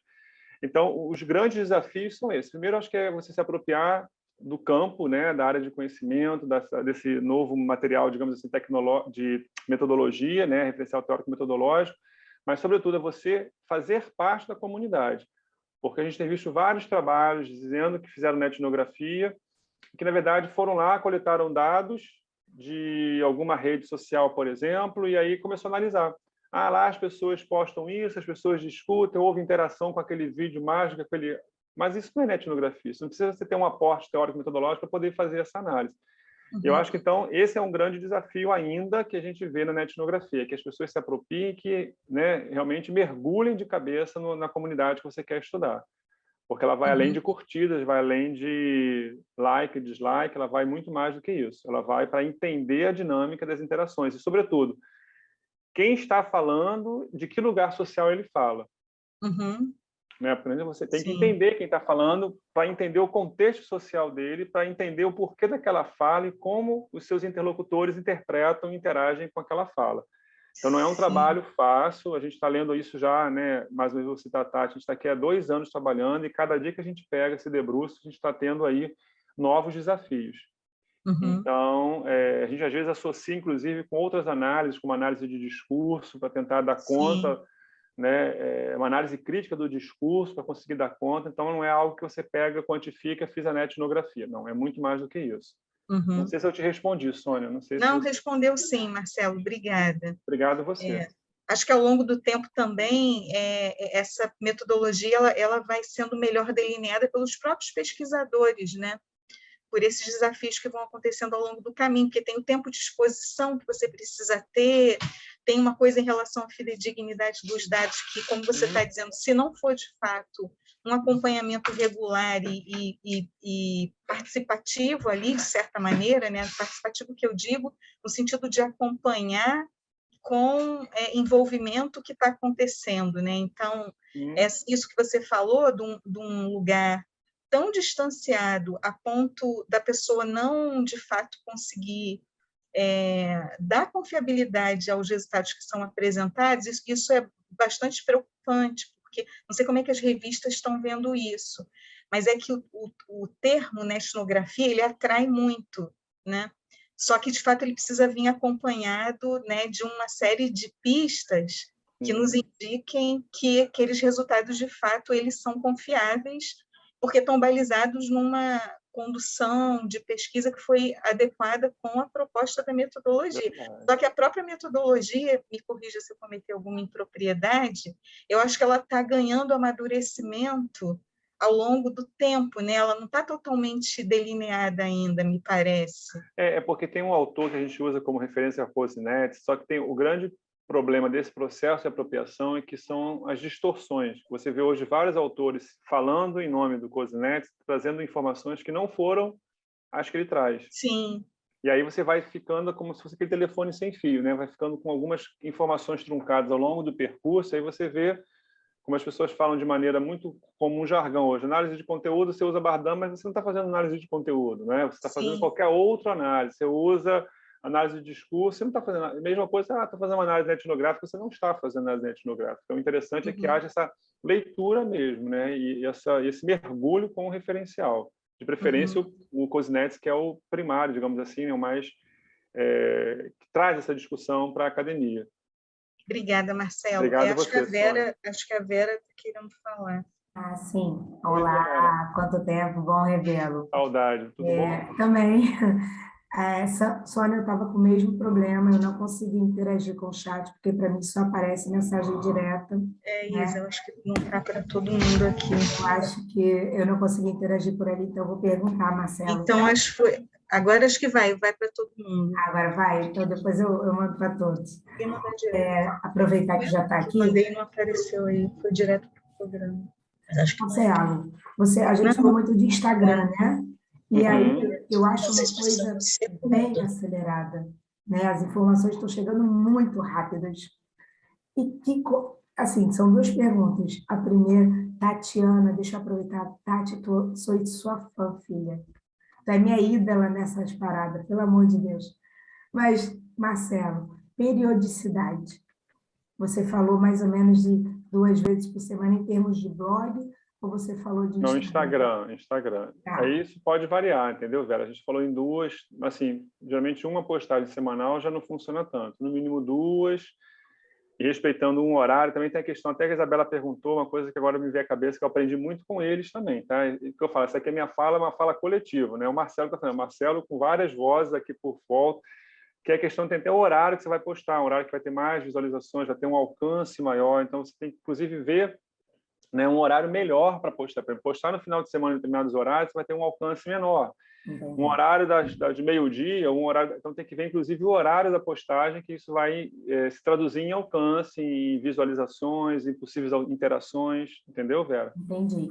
A outra pergunta, eu não sei se vai entrar na questão da etnografia também, mas qual a confiabilidade como que eu posso passar confiabilidade nisso? Né? As pessoas estarem ali, não acharem que aquilo é assunto de curioso, mas de que forma que eu mostro para o meu cliente, né? Para aquela pessoa que está assistindo, que está vendo, que está procurando ali, confiabilidade. Entendeu? É isso que eu acho que eu falei para a Isabela também, eu acho que é interessante a gente voltar a essa fala. A Vera vai criar um Instagram para falar de assuntos profissionais. Quem é a Vera? Então, acho que é interessante que as pessoas conheçam você, né? E conhecer você não é botar o seu currículo Lattes lá exposto, não é isso que eu estou falando, mas é ver que você fala que é uma professora da educação física, que tem uma propriedade, que trabalha com... Então, assim, isso vai construir no seu perfil uma fidedignidade, que as pessoas vão falar, não, essa pessoa não é uma curiosa que fala sobre atividade física, ela é uma profissional da educação física, hoje mestrando de um programa, né, na UFRJ. Então, tudo se configura de acordo com o seu perfil. Agora, se você quer falar, não, quero criar um perfil para postar minhas viagens. Então, se você é pesquisadora, ou ninguém vai tanto estar preocupado. Agora, se você vai falar sobre ciência, e você mostra para o seu público que você tem uma história, né, dentro da academia, isso gera uma certa confiança, né? Ou se você vai postar sobre material para PET, Mas se você vê que as pessoas veem que você nunca trabalhou, então, mas você já tem uma experiência com o mercado, isso já cria uma certa confiança, né? Então, acho que tudo vai como você estrutura o seu perfil. Até que tem uma breve descrição, não sei se todo mundo aqui usa, né? Você tem um limite de caracteres ali para falar sobre você, né? Então, ali eu acho que é um ponto, assim, é o teu cartão de visitas, né? Então, é interessante colocar ali o que de fato é a Vera, o que eu quero com esse Instagram e o que eu posso trazer de, né, contribuição, se for o caso, para a ciência nesse espaço de interlocução. Ok. Claro, Vera, também vai ter muita gente que vai chegar, como a gente vê lá, que vai apenas curtir, que nem vê, nem lê. É tudo muito rápido, né? Por isso que eu falei, não adianta a gente pensar em quantidade. Opa, tivemos 2.000 visualizações em 1 minuto. O que isso representa? Não sei te dizer. Muita coisa não vai representar, porque apenas a pessoa viu uma foto, até vai no automático. A gente vê a pessoa não, que nem lê, vai só clicando. E alguns param. Então, o que a gente está tentando entender é esse processo também, que é muito dinâmico, mas, ao mesmo tempo, é até muito perigoso, porque as pessoas não fazem filtro para muita coisa que está vendo ali. Exato. Mas a gente sabe que os estudos já mostram, não só os nossos, mas de outros pesquisadores no mundo inteiro, que é um espaço de interlocução muito fecundo. Vamos nos apropriar disso, pensando como um espaço para divulgar ciência? Vamos, mas de que maneira? De maneira com rigor metodológico, com rigor científico, e não virar um youtuber, um influencer digital que fala sobre tudo da ciência e não tem nenhuma formação científica, por exemplo. Perfeito. Obrigada, Marcelo. Obrigada, minha querida. Foi um prazer. Igualmente. Tatiana, levantou a mão. Boa tarde, eu vou ficar devendo a câmera para vocês, tá? Tá bom, Tatiana. Primeiramente, Marcelo, parabéns pela apresentação, foi ótima, né, como sempre, muito esclarecedora, e agradecer as menções, né, e dizer que a gente vai, sim, agilizar logo essa publicação desse manual, porque, de fato, nós entendemos que ele tem uma grande contribuição a oferecer a todos aqueles que desejam iniciar nesse desafio que é divulgar ciência nas redes sociais, né? Em meio a tantos conteúdos que a gente tem a todo momento nessas redes, a gente conseguir captar a atenção de pessoas que têm interesse e querem dialogar acerca de ciência realmente muito importante. Então, a gente vai agilizar, sim, essa publicação do material, tá bom? Obrigado, Tati. Obrigada a vocês.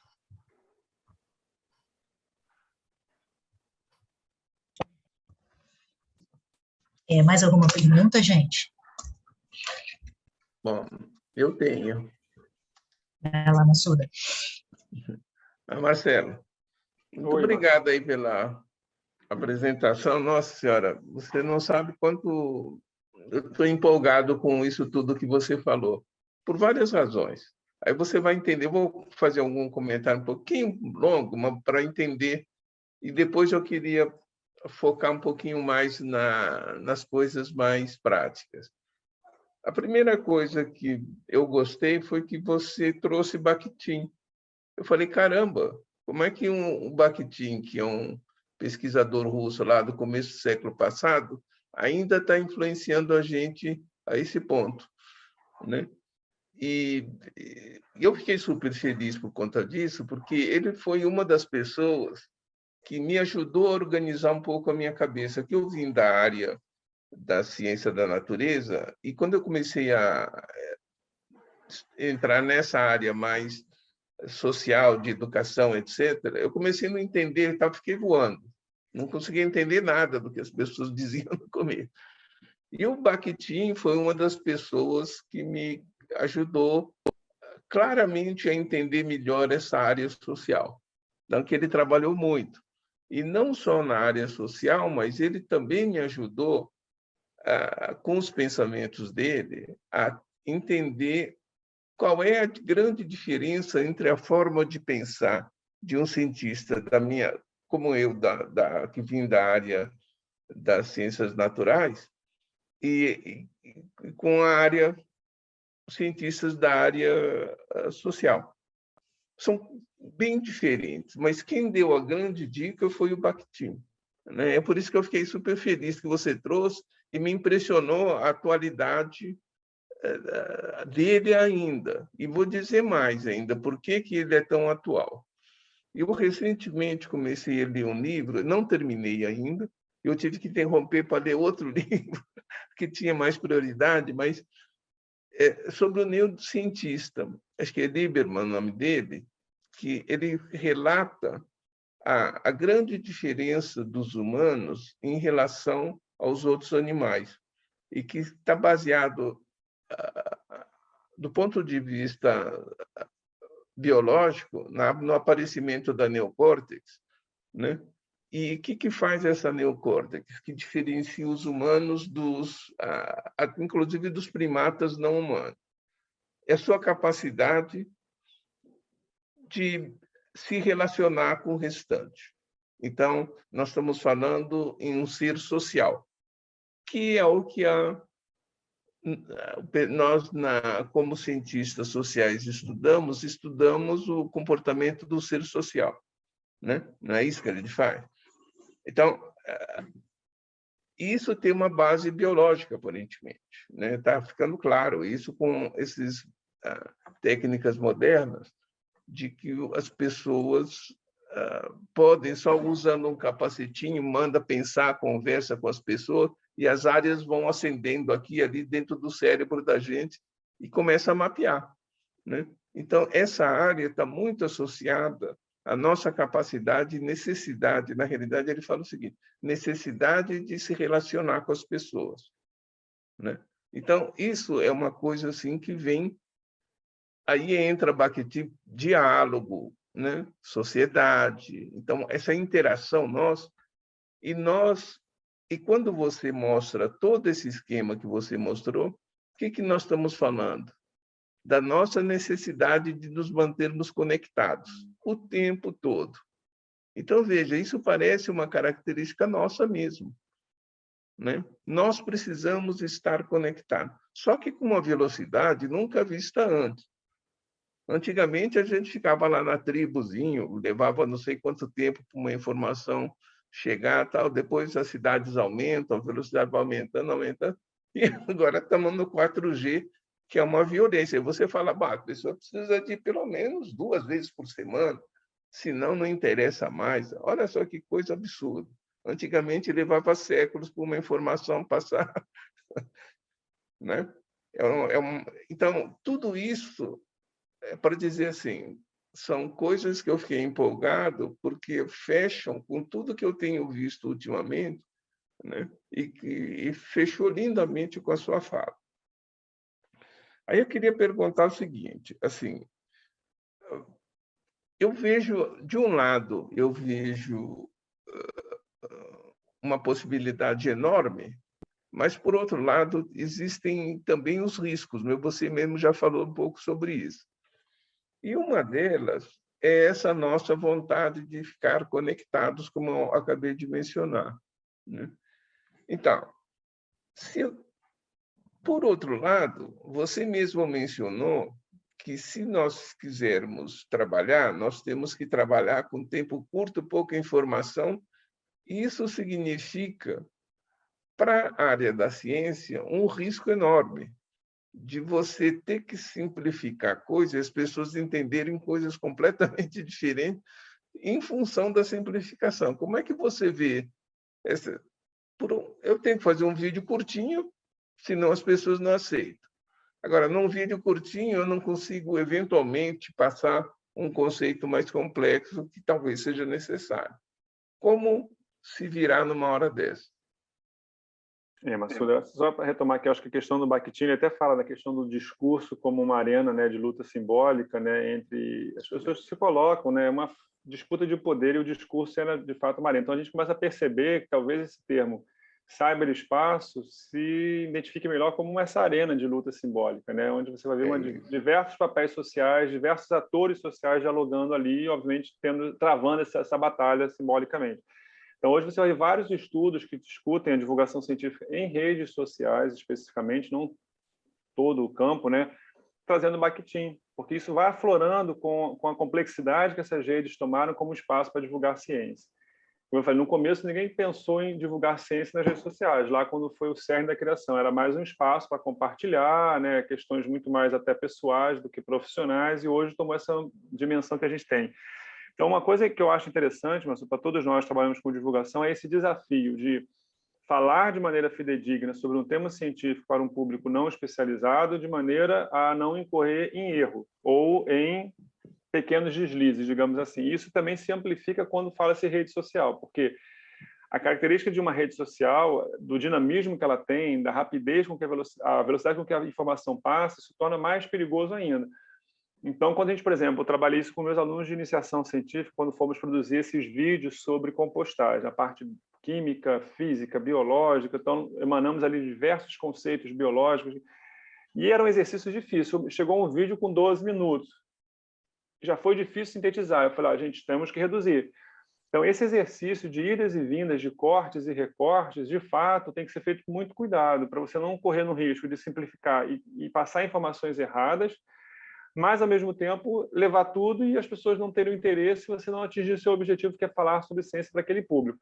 Então, eu acho que isso é, talvez, o maior desafio para o divulgador da ciência em qualquer espaço de divulgação, mas, especificamente com as redes sociais, isso se torna mais difícil ainda. Então, acho que o cuidar. Aí eu volto a falar, quem está divulgando é uma pessoa que conhece do assunto, uma pessoa... Porque se for um divulgador que se diz divulgador da ciência no YouTube, ele vai cortar, recortar, colar, bota um vídeo super legal, cheio de animações, mas com lacunas, com equívocos conceituais, e está tendo aí 300 mil visualizações em 1 hora. E às vezes a gente faz um vídeo um pouco maior, com maior robustez, e você tem 12 visualizações em 1 ano. Enfim, então, se a gente for pensar em quantidade de visualizações, a gente vai ter que, talvez, simplificar demais o conhecimento científico e passar um conhecimento truncado, uma pseudociência para aquela população. Então, eu acho que é um dos maiores desafios, repito, para o divulgador da ciência nas redes sociais, é o cuidado de passar uma informação correta, fidedigna, em pouco tempo. Então, na verdade, o que a gente pode tomar como uma possível pista para solucionar isso é pegar a informação principal, o cerne daquela questão, postar num vídeo curto e, de uma certa forma, estabelecer um diálogo com os interessados, e aí você vai ampliando, vai discutindo mais sobre o tema com ele, dando outros hiperlinks, digamos assim, para ele poder chegar numa informação mais completa e complexa. Mas, de fato, eu te digo, isso é muito difícil. Então, a gente está vendo vários videozinhos circulando por aí, cheio de erros, mas muito bem, inclusive a Isabela perguntou, muito bem editados, mas errados. Então, a gente acaba tentando trazer mais uma edição talvez mais simples, mais correta, mas sem equívocos.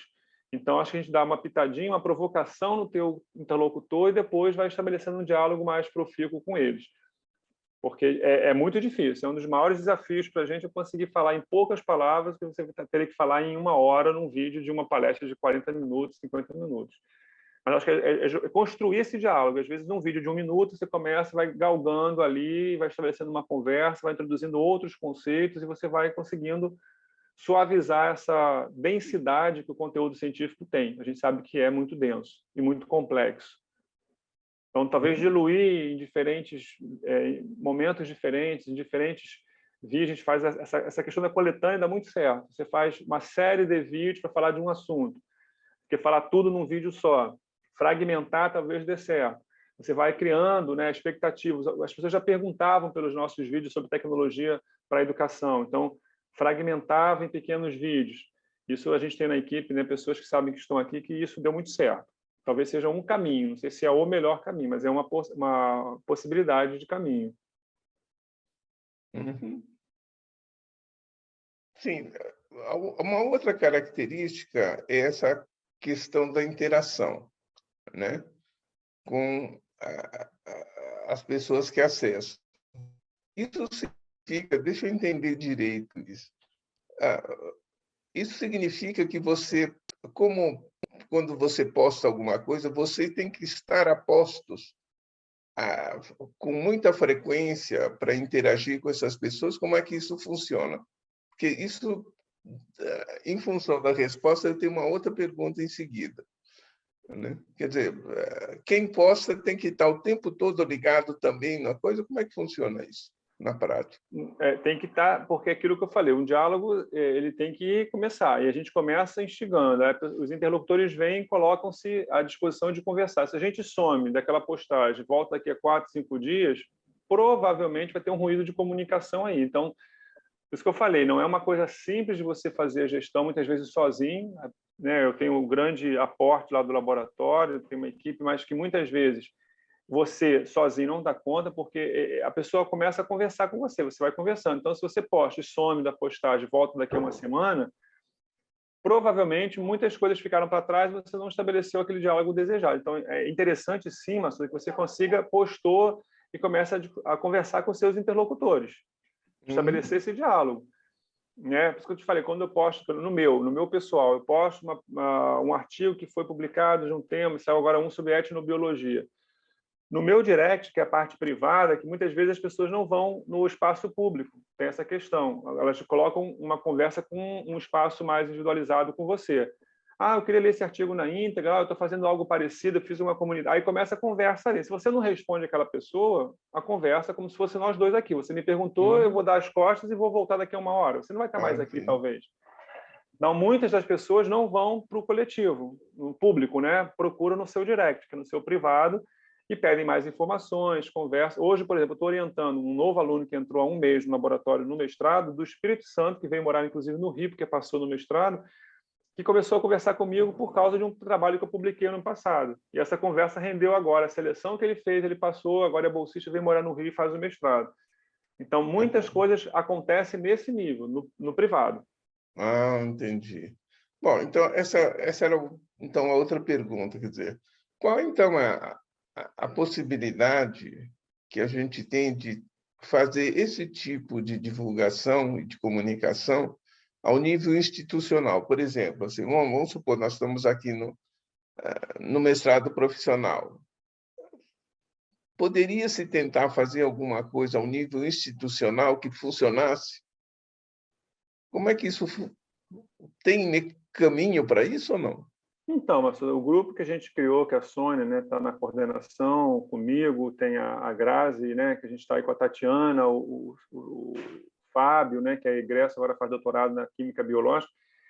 Esse é um movimento, né, de sair de uma coisa pessoal, Marcelo, Massuda, Sônia e Isabela, para uma questão mais institucional. Então, por exemplo, quando a gente faz a revisão lá no grupo, né, a Sônia é uma especialista em revisar texto, volto a falar aqui em público que eu sou fã da Sônia nesse sentido também, da revisão que ela faz nos textos, porque a gente assume um outro papel social, que não é o papel do Marcelo, da Sônia, aí você passa a representar um programa, né?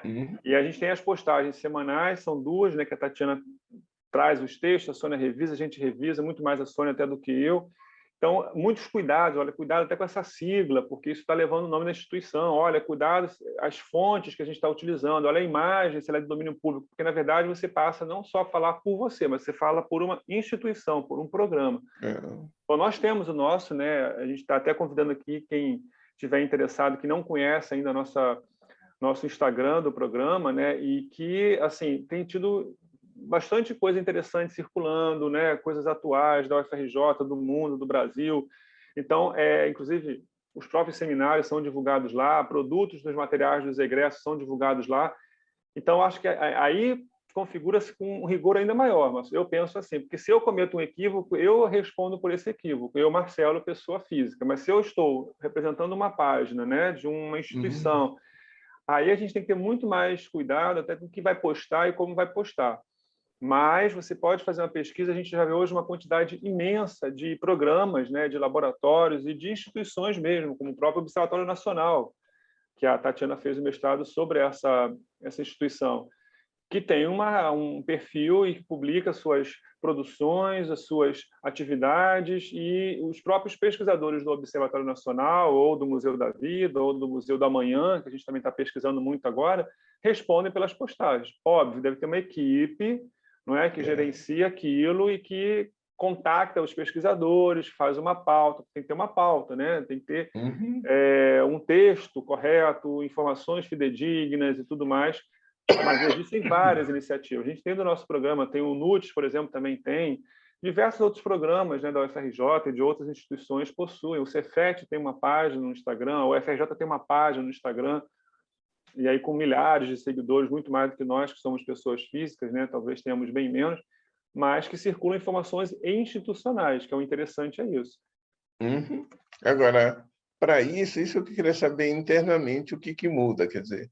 Então, nesse caso, ser institucional, seria necessário ter uma equipe, provavelmente mais permanente, que fique monitorando, dedicado a isso. Isso.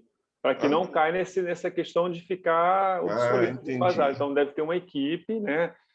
O nosso grupo é pequeno, nós somos eu, Sônia, Tatiana, Fábio. É um grupo de 4, 5 pessoas, né? Para dar conta de uma postagem, nós temos ainda consideravelmente poucos seguidores, mas, assim, independente da quantidade de seguidores que a gente tem, a seriedade que a gente faz essas postagens, às vezes acontece, Tati, olha, eu tive um problema, não vou conseguir postar hoje, a gente já fica com uma preocupação de deixar o nosso seguidor sem aquela postagem. Claro que se você tem uma comunidade com 150 mil seguidores, e você sozinho não dá conta. Talvez um grupo de 4 não dê conta. E aí você vai ganhando uma magnitude muito profissional, porque aí a demanda vai te dando uma necessidade de se profissionalizar. E aí acaba contratando pessoas, equipe de comunicação, né? Lá no laboratório, por exemplo, a Tatiana é de comunicação, dá um aporte que nós não temos. Por exemplo, eu não tenho. Talvez você não tenha, talvez a Isabela não tenha. Né? Como eu falei, que tem a Fernanda Veneu, que é a pós-doc do laboratório, que é jornalista, também dá um aporte. Então, a gente acaba agregando outros atores sociais que vão ajudar nessa dinâmica, né, da rede social. Bom, deixa eu te fazer uma curiosidade assim, que você falou do blog, que o blog é relativamente antigo. Agora, no entanto, ele continua atual, né? Quer dizer, essa característica do blog foi devido a que você acha? Quer dizer, eles conseguiram ir se adaptando às novas tecnologias? Foi isso que aconteceu? Ou porque ele já é antigão, né? Então, começou lá atrás. É um dos mais antigos, né? E aquele que perpassou todas essas décadas aí, independente desse boom da pandemia, né? A gente vê que houve até um decréscimo de blogs e de trabalhos sobre blogs com o crescimento do Instagram. Isso é notório, a gente tem dados que comprovam isso, né? De 2017 para cá, houve um crescimento exponencial de trabalho sobre Instagram e outras redes, e estabilizou, até diminuiu um pouco de blogs, mas você vê cada hora um novo blog surgindo para diferentes objetivos, inclusive para objetivos científicos, né? Periódicos que usam blogs, instituições, cientistas renomados que usam blogs. O que eu talvez acho que justifica essa permanência, eu acho que é a segurança que o blog tem, no sentido de ter assim um espaço onde você pode conversar sem tanto limitação de caracteres, você pode fazer textos maiores, acho que você pode se colocar muito mais no blog do que, às vezes, uma conversa mais telegráfica que você tenha no Twitter, ou um limite de caracteres que você tenha no Instagram, ou... Eu acho que o blog te dá um espaço de discussão mais amplo, né? Você se sente mais à vontade até na escrita, que não te limita tanto, né? Tão limitado quanto as outras redes sociais. Eu acho que também tem um nome que ele preserva com essa história dele, que ainda persiste, como livro didático. Como é que o livro didático ainda persiste depois de tantas... Está aí o livro didático na sala de aula, independente da tecnologia que a gente tem hoje.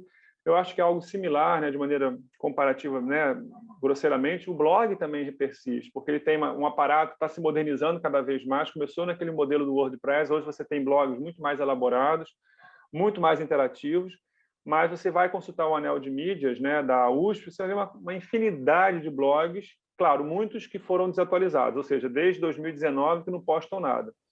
Mas ainda tem uma quantidade imensa por áreas do conhecimento, na área das ciências naturezas, ciências naturais, tem uma quantidade enorme de blogs que são atualizados, que vêm crescendo de 2020 para cá, por exemplo. Então, o que justifica isso? Eu acho que é esse nome que o blog carrega como um espaço precursor dessas redes e como um espaço que te dá mais liberdade para conversar, né? E que tem uma postagem mais dinâmica, tem uma diversidade maior de materiais, então a interlocução ali permanece dependente das outras redes sociais. Acho que para a gente está sendo até uma grata surpresa, né? Todos esses financiamentos que eu consegui, como eu repito, foram financiamentos advindos de projetos de blogs voltados para blogs, né? Hoje eu tive até o privilégio, eu botei no grupo do WhatsApp dos meus orientandos, um dos nossos trabalhos de menção honrosa da SIAC, né? Agora foi sobre blog. Está crescendo esse interesse por blog, independente do Instagram, está crescendo, o Facebook, entre outras redes. Então, eu acho que o blog tem muita coisa para a gente pensar sobre eles ainda. Então, é por isso que eu estou perguntando um pouquinho, que se, devido às características do assunto ciência, se o blog ele não seria o mais adequado, talvez? A minha opinião, e vou dizer barra hipótese, sim. Que você vai ver blogs especializados para discutir um tema específico científico. Um blog especializado. Então, lá você espera, enquanto usuário ou visitante, ou até interlocutor mesmo, um outro cientista, né, conversar, você já vai meio que esperando que lá vai ter um aporte científico talvez maior do que uma publicação que saiu no Instagram. Então, isso é uma das nossas possíveis inferências com as nossas pesquisas, que ainda se constitui como um campo de divulgação mais consolidado, com um espaço mais bem delimitado até, para se fazer divulgação científica.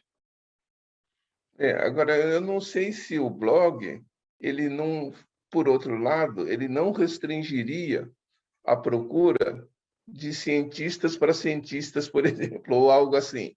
Pois né? Também não sei que experiência você tem sobre isso. E uma coisa que a gente investigou, Massuda, foi sobre assim, quem está escrevendo sobre ciência nos blogs? São jornalistas, são cientistas, são pessoas que não se identificam. Um dos dados que a gente tem até da tese do meu aluno é que, de fato, ainda predominam os cientistas, há jornalistas, há blogs com autores não identificados as suas credenciais, mas ainda há um predomínio de cientistas que mantêm e criaram, enfim, e discutem o conhecimento científico no espaço da blogosfera. A maior parte ainda é, pelo menos nas ciências naturais, quando foi a nossa pesquisa, né? Com cientistas. Né? E ali eles criam todo um espaço para divulgar, mas acaba sendo também uma certa disseminação, ele acaba dialogando com os pares, mas respeitando as características linguísticas de um espaço de divulgação. Ah, entendi. Ele amplia um pouquinho, então. Amplia. Ah, entendi. Entre os próprios pares e com os visitantes, que não são pares, necessariamente. Né? E você já tem Instagram, Massuda? É a pergunta que não quer calar. Quem, eu? Não. Temos que criar um. A mesma pressão que eu sofri dos meus alunos, foram 7 meses ali resistindo, Isabela. Eu não quero isso, eu não gosto disso. Eu também sofri. Cara, eu não quero isso. Aí, como é que você vai acompanhar as postagens se você não tem? Aí eu fui convidado para uma live por um instituto na área ambiental, que eu não tinha Instagram para fazer a live. Eu falei, gente, não pode ser por outro canal, tem que ser por... Aí eu acessei a conta privada de uma pessoa que... Eu falei, não, gente, eu acho que agora é o limite, né? Não adianta resistir, não. E hoje, Massuda, eu amo. Assim, acho que é um espaço tão gostoso. Muita coisa você ignora, que não vale a pena, de fato. Passa direto, nem precisa parar para ver, que você não vai ganhar nada com isso. Mas tem muita coisa interessante, muita gente legal da ciência ali discutindo. Eu tenho usado mais o espaço do YouTube para as coisas que interessam, mas nada científicas. Também dá para isso. Mas é isso, né? Tem de tudo, né? Tem de tudo. Tem do muito bom ou muito ruim, né? Você quer aprender uma aula para fazer crochê. Você vai lá no YouTube, você vai achar uma aula gratuita de crochê. Você vai achar um vídeo super legal de transcrição e tradução. Enfim, vai ter de tudo. Bom, é isso aí. Muito obrigado, Marcelo. Foi ótimo. Obrigado, Massuda. Obrigado. Acho que tem muita coisa para ser feita ainda. Com certeza. Marcelo, eu vou encaminhar aqui para o final, que a gente já passou um pouquinho, né, do nosso horário limite. Então, eu vou agradecer mais uma vez em nome do programa. Obrigada pela sua apresentação, pelas suas contribuições. Espero que você e seu grupo continuem contribuindo assim para esse tema que é tão atual, né, tão importante no âmbito da ciência. Com isso, eu vou agradecer mais uma vez e agradecer a plateia aqui também e boa tarde para todo mundo. Eu que agradeço. Valeu. Tchau, um abraço. Tchau, todos. Parabéns. Tchau, gente. Boa tarde. Tchau, boa tarde.